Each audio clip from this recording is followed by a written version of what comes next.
Welcome to today's video. Today's video is very much a different style of vlog. You know me, I'm somewhat of a bodybuilder, but I feel like this topic can be handled in a very nuanced way, and if you have been hiding underneath a little rock, you would have heard about the recent news. Follow me upstairs and I'll tell you about the recent news. So, again, as established, this isn't bodybuilding related. This is going to be fitness related, you know? I'm somewhat of a fit guy. Oh God, how tragic. But the news I found to be very profound, and I feel like I can give a lot of different insights and different directions because I feel like I can do that very well. I feel like I can see points of views from different angles. So that's what we're going to do. So yesterday the news broke that Sha'carri Richardson, which is the 100-meter sprinter for the US of A, failed a drug test. Now, the failed drug test wasn't necessarily for doping, for a performance-enhancing drug. It was for weed, for marijuana. By the way, I really emphasize the marijuana. I'm well aware that it's marijuana, but I feel like it's part of my character, you know. Anyway. Now, the news allegations are still ongoing, so we don't necessarily know the whole picture, but we know enough to kind of give a little bit of a hot take. So we really have three standpoints that I can attack this from. Number one, what real benefit is she gonna get by smoking weed in a 100-meter sprint? If anything, it's gonna slow her down. Unless she has munchies, then looks at like Cheetos at the bottom of the 100-meter sprint, and then she runs faster. And I didn't really think about that. I just thought about that. But in any case, it's not really gonna do a whole deal. But then we can look at it from a different standpoint and say that weed does cause quite a cool effect. And when I say cool, it causes an effect or a positive effect with recovery and especially like inflammation. So is she recovering faster, giving her an edge than the other folk who are competing against her? That could be a solid argument. So that's kind of like argument or point number one. Point number two is going to be the Olympic Committee or the people in charge do have rules, right? So she kind of knew that there was rules to abide by, but then didn't kind of abide by that. So there is that as well. You have to look at that standpoint. It's like for me, I know that I can't take kind of like Tren, for example, because I'm competing in an actual federation.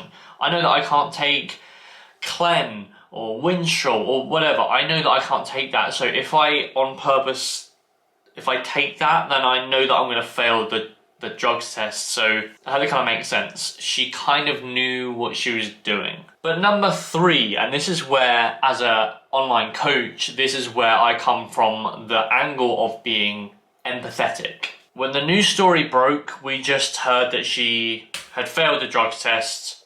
She smoked weed. I don't actually know whether she smoked weed, but she definitely participated in marijuana. But then the news story broke, or a story broke where she was dealing with the grief of her mother dying. Now, I don't know about you, but I absolutely fucking love my mum. Like, if my mum died, like, I don't know how I would act. So, like, in that current thought process, simply put yourself in her position where your mum's just died. Can you see a standpoint that is like a little bit of weed could help as a kind of a coping mechanism? Because we do really have some great studies on its effect on sleep quality.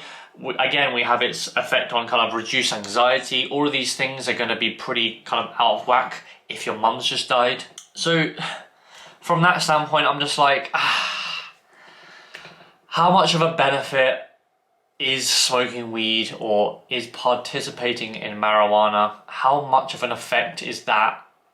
And will the Olympic Committee be empathetic to let her run in the Olympics? In my opinion, and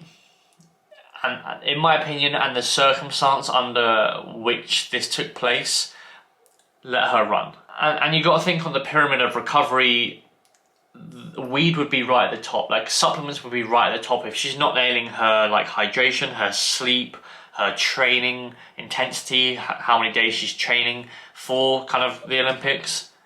If she's not managing them, then the weed's not going to do that much. If anything, she's getting like a 0.00001% kind of increase in recovery. We can't really measure that. So again, I can see why the Olympic Committee would say no, because if they let this one slide, is everyone going to go that route? But at the same time, we do have quite a nice, substantial bit of evidence that long-term marijuana use isn't that bad. The only thing that possibly could occur is like a long-term tolerance, which basically you'd have more and more and more. But I mean, what's the difference between that and caffeine, really? Like if I have one monster in like maybe one monster for a year, maybe in a year I need 2 for the same kind of caffeine benefit. There are some studies suggesting like a higher blood pressure, so basically like 60 to 30 minutes after inhaling the weed. And I think that the study was actually inhaling, not eating.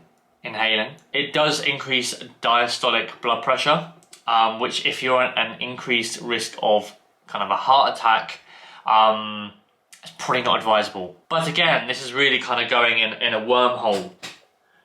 My overarching opinion is that she should run in the 2021 Olympics, not the 2020 Olympics. I don't know why the Euros and the Olympics are called the 2020 Olympics. I'm well aware it's meant to go on last year. Obviously, a lot of things would have gone on last year. Like, we could have had fun. But it's in 2021. Anyway, I am going to go train because that's what I do. And this is going to be pre, by the way. I'll see you at the gym. Ay, ay, ay, ay, ay, ay, ay, go crazy. Ay, ay, ay, ay, ay, ay, yeah, go crazy. Got picked twice a day, my type of 2 a day. Woke up with no plans, what I'ma do today. These are not the same, I got new shoes today. My baby missed me, wishing it was 2 of me. And I'm like, if I'm not doing, what's the real deal? I've been up and down Pharaoh. Free my bro, you did a real kill. Off the liquor and some pill pills. I've been at it since a church. Work. Tell little baby, make it twerk. Twerk.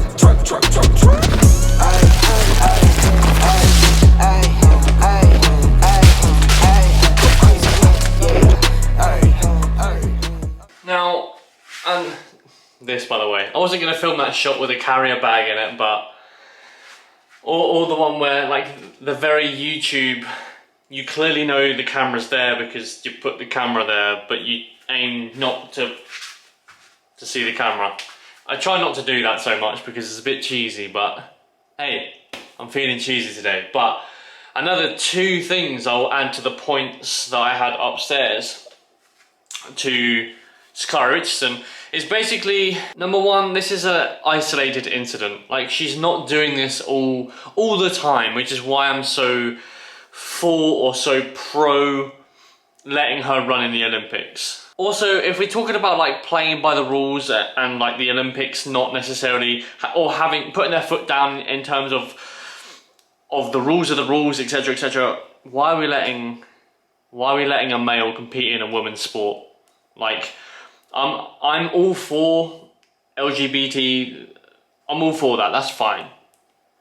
But that is, taking another woman's spot, to me, is wrong.